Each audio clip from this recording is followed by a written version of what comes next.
Olá, boas-vindas à nossa análise de hoje. Sabe, quando a gente olha para a psicologia de fora, às vezes parece um mar super confuso, né? Cheio de ideias, debates, um monte de teorias diferentes batendo cabeça, mas olha, tem uma lógica muito, mas muito rigorosa por trás de tudo isso.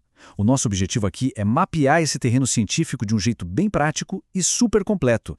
E a gente vai dar um foco todo especial numa das abordagens mais inovadoras que existem.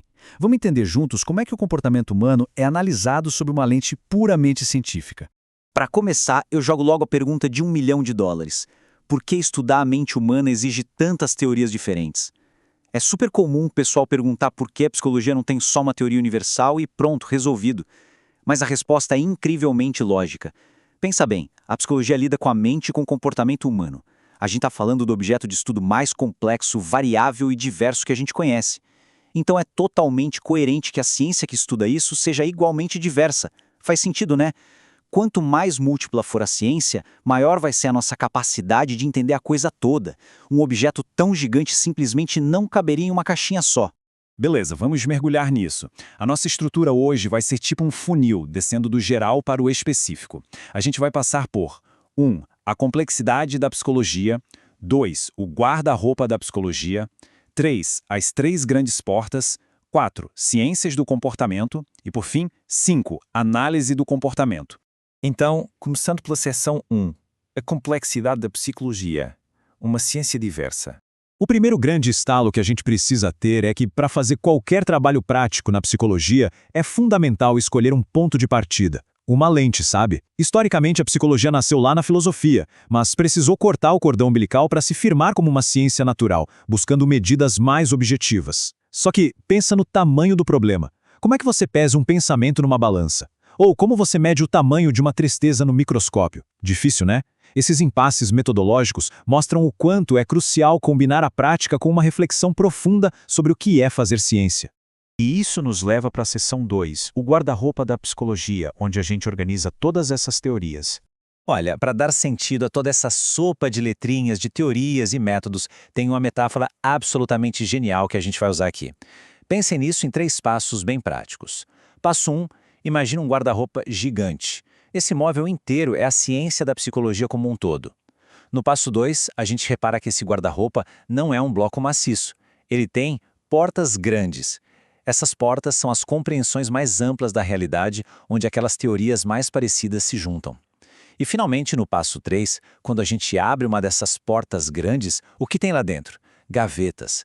Cada gaveta é uma abordagem super específica com suas próprias ferramentas práticas de investigação. Ter essa imagem na cabeça ajuda demais a não se perder no meio de tanta teoria. E indo para a seção 3, as 3 grandes portas que são as principais abordagens que a gente vê no Brasil.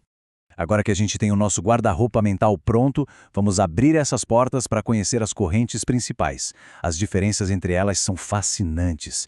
A primeira grande porta é a da psicodinâmica. Ela tem uma visão mais dualista, sabe? Baseada naquela divisão clássica entre consciente e inconsciente.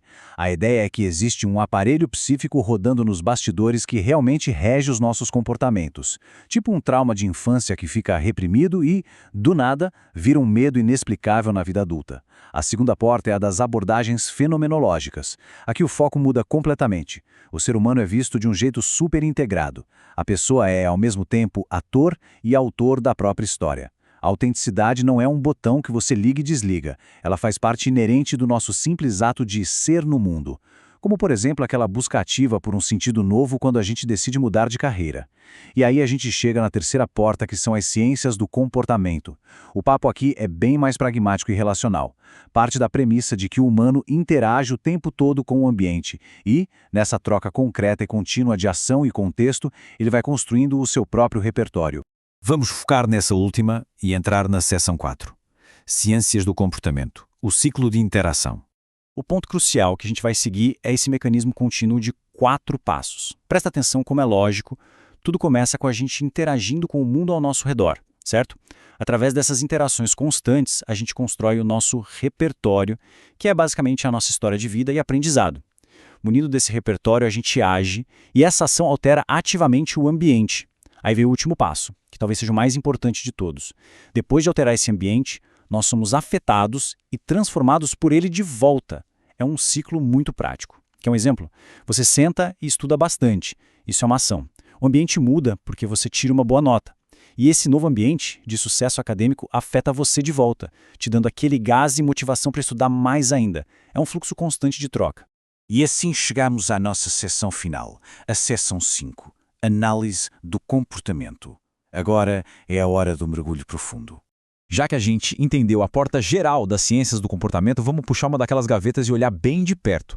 Essa gaveta específica, a análise do comportamento, ganha um destaque enorme porque propõe uma verdadeira virada de chave para entender a mecânica da nossa vida, com conceitos totalmente exclusivos.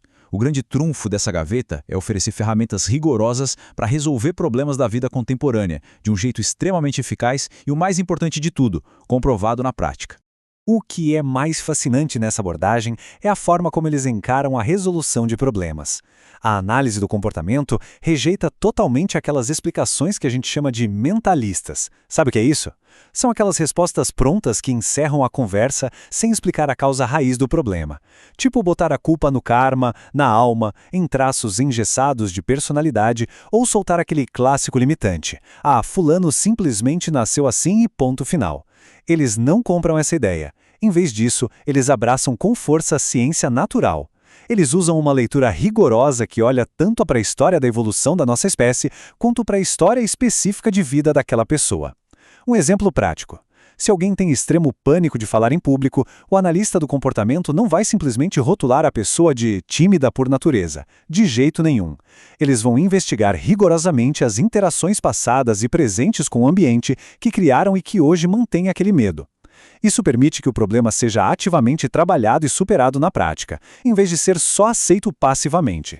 E aqui vai um aviso super importante, porque rola muito equívoco sobre isso.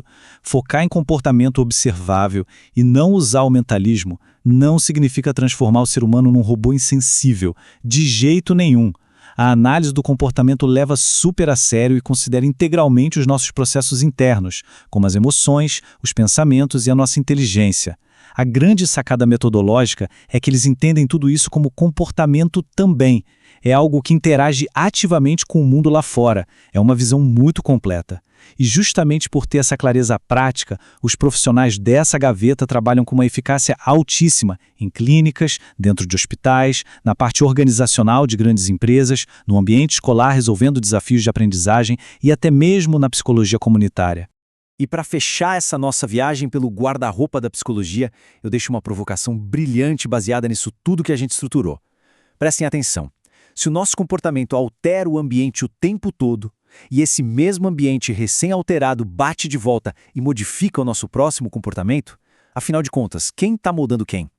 Nós somos os criadores exclusivos do nosso contexto, ou a gente é só um produto super refinado das circunstâncias em que a gente vive? A beleza desta abordagem está exatamente em demonstrar que a resposta mora aí, na própria interação contínua, no fluxo dinâmico e ininterrupto da vida.